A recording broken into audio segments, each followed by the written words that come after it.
Sombong. Apa yang terlintas di pikiran Anda pada saat Anda mendengar kata sombong? Pasti kebanyakan dari kita akan berkonotasi negatif terhadap kata ini. Orang sombong akan cenderung dibenci oleh banyak orang. Orang sombong akan mendapatkan stigma negatif dari masyarakat. Orang sombong akan mendapatkan kesan angkuh. Benarkah seperti itu? Apakah kita benar-benar membenci orang sombong? Atau sebenarnya kita hanya membenci diri kita sendiri karena merasa tidak mampu menyamai atau bahkan melampaui orang yang kita anggap sebagai orang sombong tersebut?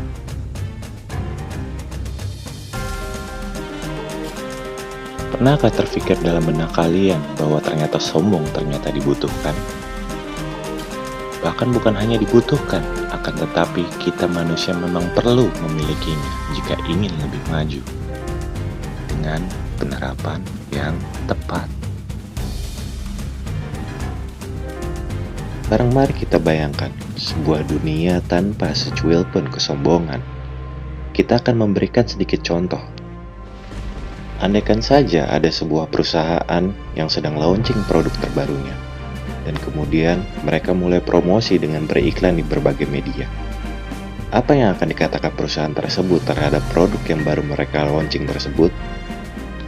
Ya, normalnya tentu mereka akan katakan bahwa produk mereka adalah produk yang unggul, produk yang berkualitas, produk nomor 1, produk yang awet, produk yang bermanfaat, atau produk yang sangat kita butuhkan, bukan?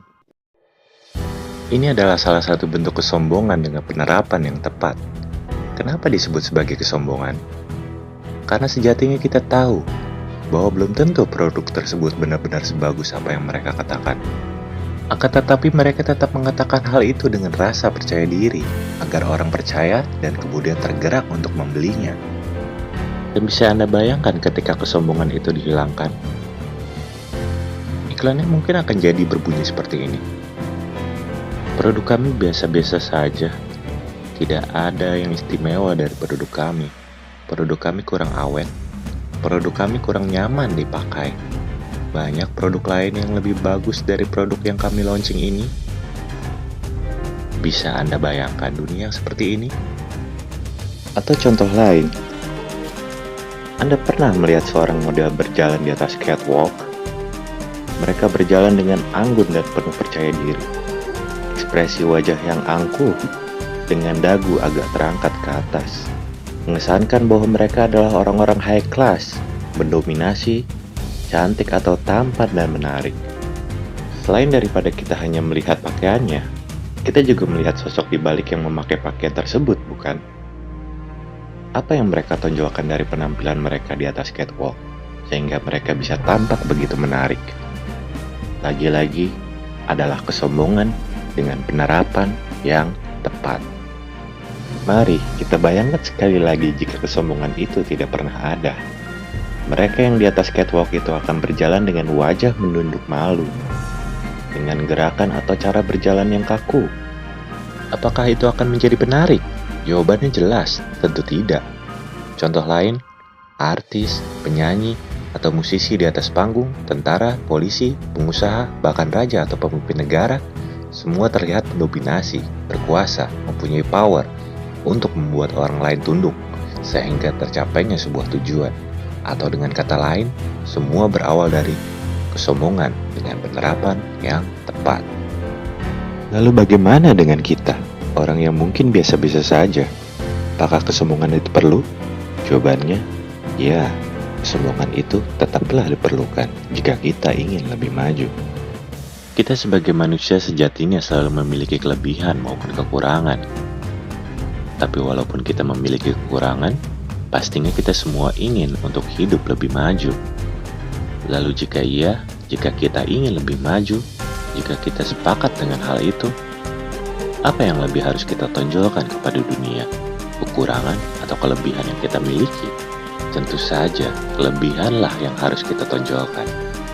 Dan tak ada salahnya jika kita menutup serapat mungkin segala kekurangan yang kita miliki. Kekurangan hanya akan menghadirkan rasa iba dari orang lain ataupun belas kasihan. Atau bahkan Mereka tidak peduli dengan semua itu. Jadi, buat apa kita menonjolkan kekurangan? Cobalah untuk lebih fokus menonjolkan kelebihan yang kamu miliki. Cari apa yang jadi kelebihan dari dalam diri kamu. Entah itu bakat, skill atau kemampuan, segala prestasi yang selama ini pernah kamu cetak, segala pencapaian yang pernah kamu raih. Karena jika kamu tidak pernah menunjukkan semua itu, bagaimana orang-orang bisa tahu bahwasanya kamu memiliki banyak kelebihan di balik kekurangan yang kamu miliki? Tunjukkanlah bahwa kamu bisa, bahwa kamu mampu. Tunjukkanlah bahwa kamu bukan seorang pecundang. Sombongkanlah kelebihanmu. Lantas, apa fungsinya dari semua orang tahu kelebihanmu? Akan ada dua reaksi. Orang yang iri hati akan membencimu, sedangkan orang yang tahu dengan kelebihanmu akan memujimu. Dari situlah akan terbuka jalan untuk bisa lebih maju. Misal ketika kamu punya bakat dalam bernyanyi, apakah orang-orang akan tahu bahwasanya kamu jago dalam bernyanyi jika tidak pernah kamu tunjukkan? Tentu tidak. Lain halnya jika kamu berusaha menunjukkan kepada banyak orang lewat audisi pencarian bakat misalnya, atau jika kamu membuat akun media sosial dengan postingan khusus untuk menunjukkan bakat bernyanyi yang kamu miliki. Jika kamu beruntung, bisa saja itu merupakan jalan buatmu untuk mencapai kesuksesan. Masih ingatkah dengan pelajaran sejarah bangsa kita yang pernah dijajah oleh bangsa-bangsa lain seperti Belanda, Portugis, Jepang? Apa dalam diri mereka tidak terdapat kesombongan? Jika tidak ada, bagaimana mungkin mereka bisa dengan rasa percaya diri bahkan untuk menjajah bangsa lain dan tercapainya tujuan mereka? Kita juga tahu bahwa Belanda yang pernah menjajah kita selama 350 tahun itu luas wilayah yang sangatlah kecil untuk sebuah negara, bahkan mungkin hanya seluas kota Jakarta.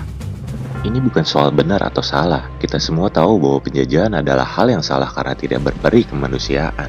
Akan tetapi di sini kita bisa berpikir bahwa rasa sombong dapat sangat efektif dalam meningkatkan rasa percaya diri, sehingga tujuan pun akan lebih mudah dapat kita raih. Seekor singa akan tetap menjadi hewan pemburu walaupun badannya lebih kecil daripada seekor banteng, karena ia penuh rasa percaya diri dan mempunyai harga diri yang tinggi. Singa adalah hewan yang sombong, tapi tetap terlihat anggun dan mempesona. Kita hidup di zaman di mana persaingan terjadi begitu ketat, yang kuat akan berkuasa dan yang lemah akan memudar di telan zaman yang semakin gila ini. Maka dari itu, mulai sekarang belajarlah untuk menjadi sombong, akan tetapi dengan tetap mengedepankan nilai-nilai kebaikan. Kita tetap bisa menjadi sombong dan penuh harga diri tanpa harus mengecilkan, menganggap remeh, atau memandang rendah orang lain. Karena bisa jadi, orang yang kita anggap remeh justru ialah orang yang bisa menghancurkan atau menjatuhkan kita. Tak usah peduli dengan apa yang orang katakan, biarlah mereka berbicara sekehendak hati mereka, karena hanya Tuhan dan kamu sendirilah yang mengetahui tentang dirimu. Jangan biarkan dirimu terjebak dalam rendah hati yang bukan rendah hati malah jadi rendah diri. Karena itu sangatlah berbeda. Sombonglah dengan cara yang intelek.